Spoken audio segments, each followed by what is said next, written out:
அமெரிக்காவோட மத்திய command, central command அப்படின்னு சொல்லுவாங்க. இப்போ ஆபரேஷன் எபிக் ஃபியூரி இவங்களோட இதுலதான் வந்து பாத்தீங்கன்னா நடந்துகிட்டு இருக்கு.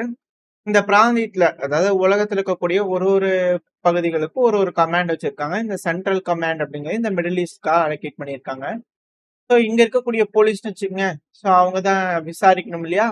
ஸோ அவங்க B-52H ரக பாம்பர் விமானங்கள் திரும்பி டேக் ஆஃப் ஆகுது. ஈரானுக்கு எகெயின்ஸ்டா அட்டாக் பண்ண போறோம் அப்படிங்கிறது போல வீடியோ பதிவுகள் விட்டுருக்காங்க.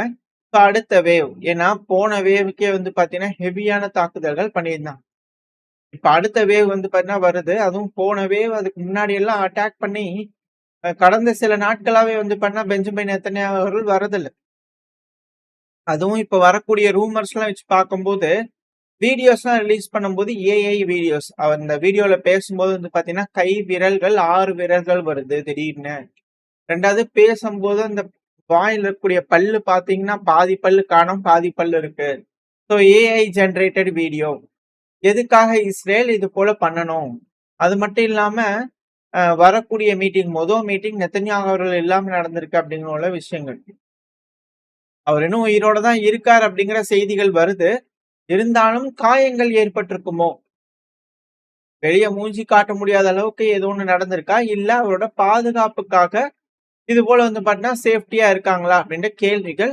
ஆனா பெஞ்சமின் நெத்தன்யாஹூ அவர்கள் இருக்காரா அப்படிங்கறத விட அமெரிக்கால இருக்கக்கூடிய பிரபலமான நபர்களை கேட்க ஆரம்பிச்சிருக்காங்க. இது மிக பெரும் பிரச்சனையா இஸ்ரேலுக்கு மாறி இருக்கு. ரெண்டாவது, இப்ப நடந்துட்டு இருக்கக்கூடிய இஸ்ரேல் ஈரான் இந்த பிரச்சனை முடிவில்லாம மிக பெரும் போரா மாறதுக்கு இது ஒரு வாய்ப்பா இருக்கும்.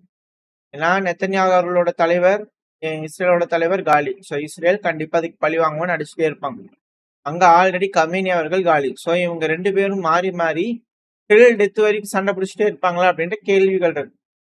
செயல்பாடு அணு ஆயுத நாடு அப்படிங்கிற சொல்றாங்க. இது எப்படி எந்த மாதிரி பேச்சுவார்த்தை மூலியமா இதை நிக்க போகுதுன்னு பார்க்கலாம். ஏன்னா அடுத்தடுத்த எஸ்கலேஷனுக்கு தான் தொடர்ந்து போய்கிட்டே இருக்கு. அதுவும் அமெரிக்கால வந்து பாத்தீங்கன்னா ஒரு பில்ல வந்து இன்ட்ரடியூஸ் பண்ணிக்கிறாங்க. ஹவுஸ் ஆஃப் ரெப்ரசன்டேட்டிவ்ஸும் வந்து பாத்தீங்கன்னா அலோவ் பண்ணிக்கிறாங்க.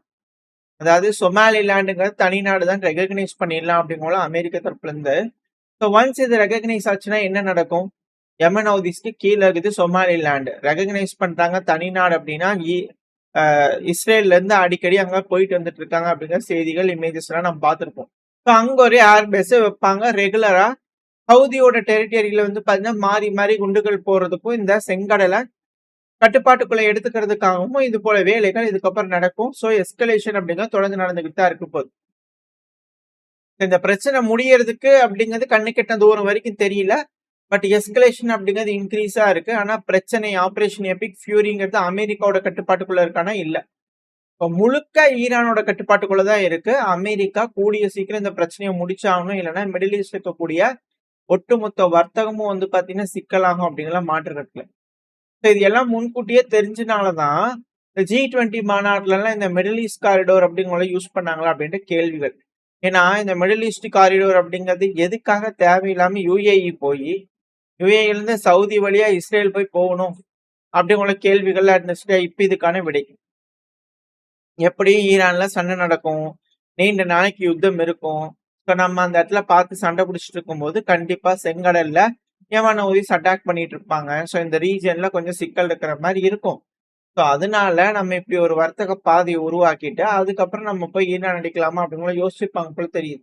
இதுல என்ன ஒரு சர்ப்ரைஸ் ஆயிட்டாங்க அமெரிக்கா அப்படின்னா, எடுத்த உடனே மிடில் ஈஸ்ட் இருக்கக்கூடிய நாடுகள், அதுவும் குறிப்பா சவுதி, கத்தர், குவைத் இவங்க எல்லாத்தையும் அடிப்பாங்க அப்படிங்கிறது போல எண்ணம் துளி கூட அமெரிக்காக்கு இல்ல அப்படிங்கிறது தெரியுது. ஸோ இப்ப அவங்களோட வர்த்தக பாதை அப்படிங்கிறது அவங்க கட்டுப்பாட்டுக்குள்ள இல்ல. லிட்டரலா இந்த பிராந்தியத்துல வர்த்தகம் இல்லைன்னா ஸ்டோக் ஆகுது. எக்கனாமிக்கல் எல்லாமே வந்து பாத்தீங்கன்னா வீழ்ச்சி அடைய ஆரம்பிக்கும். அதனால அந்தந்த அரசாங்கங்கள் அலைனாக ஆரம்பிப்பாங்க. அது அமெரிக்காவுக்கு பேராபத்துகளா முடியும். ஸோ இதுதான் இங்க மிடில் ஈஸ்ட் இருக்கக்கூடிய பிரச்சனைகள். ஸோ அது எஸ்கலேஷன் நோக்கி தான் போயிட்டு. அட் த சேம் டைம் பால்கன்ஸ்ல இன்னொரு பிரச்சனையா, ஆல்ரெடி இந்த பால்கன் பிரச்சனைனாலதான் 2 உலக போர் வந்துச்சு. அதுவும் இதே செர்பியா இங்க இருக்கக்கூடிய நாடுகள் தான் வந்து பாத்தீங்கன்னா எல்லா பிரச்சனைகள் ஆரம்பிச்சுது.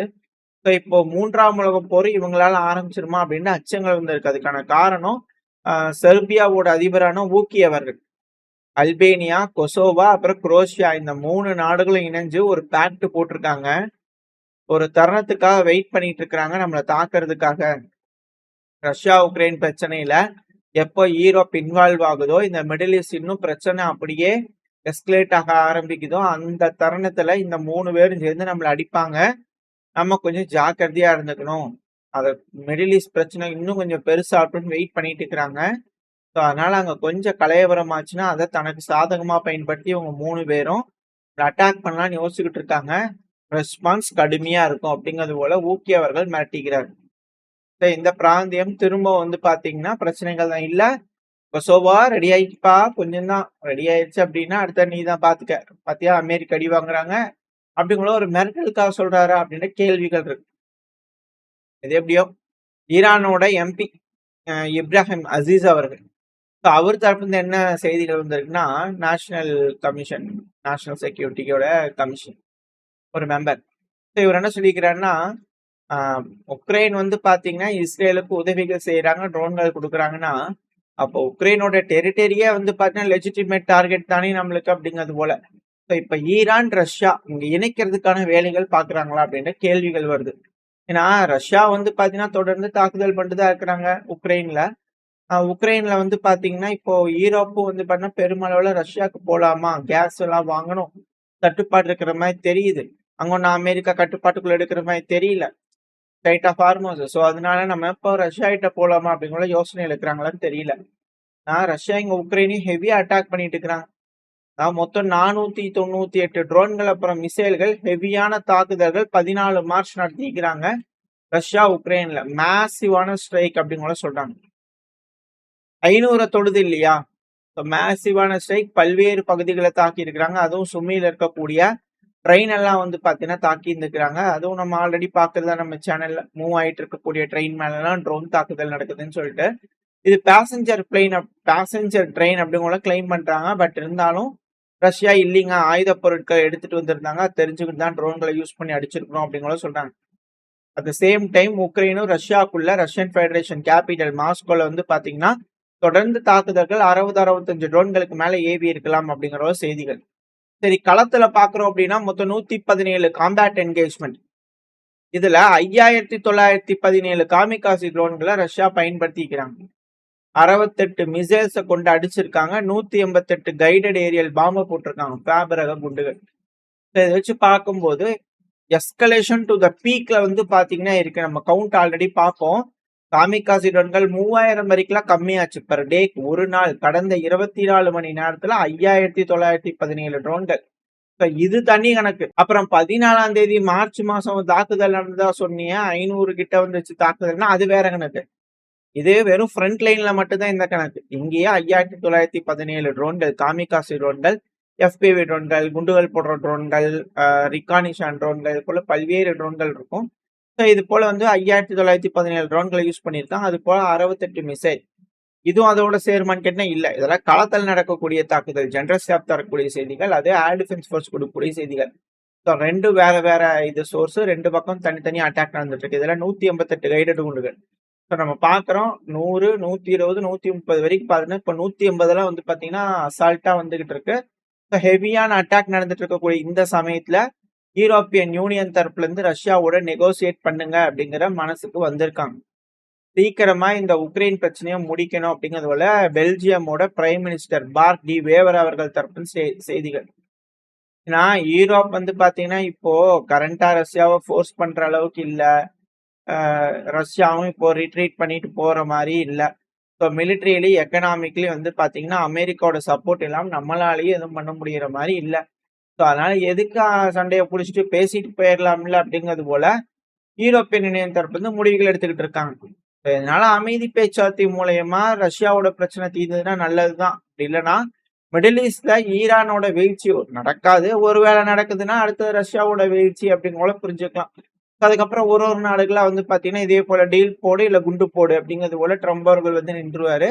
ஸோ மிக மோசமான விஷயங்கள் உலகத்தில் இருக்கக்கூடிய பல நாடுகளுக்கு நடக்கும். அது போல எதுவும் இல்லாம ஈரான் அவங்க ஜெயிப்பாங்களா அப்படிங்கறத வெயிட் பண்ணி பார்க்கலாம். ஓரளவுக்கான தகவல்கள் இந்த பதில பார்த்திருப்போம். இந்த பதிவு எப்படி இருந்துச்சு, உங்களுக்கு பிடிச்சிருக்கா? பிடிச்சிருந்தா லைக் பண்ணிட்டு உங்க ஃப்ரெண்ட்ஸ் நம்ம ஷேர் பண்ணிக்கோங்க. அது கூட மறக்காம நம்ம சேனல் சப்ஸ்கிரைப் பண்ணலாம். மறக்காம சப்ஸ்கிரைப் பண்ணிட்டு இந்த பதிவுக்கு ஒரு லைக்க போட்டுருங்க. அப்பதான் நம்ம போடக்கூடிய வீடியோக்கள மதிச்சு யூடியூப் 4 பேத்துக்கு ப்ரமோட் பண்ணும். உங்களோட அன்பு ஆதரவு எனக்கு எப்ப இருக்கும்னு நம்பிக்கையில அடுத்த பயணம் சந்திக்கிறேன். அதுவரைக்கும் ஸ்டே சேஃப். பாய்.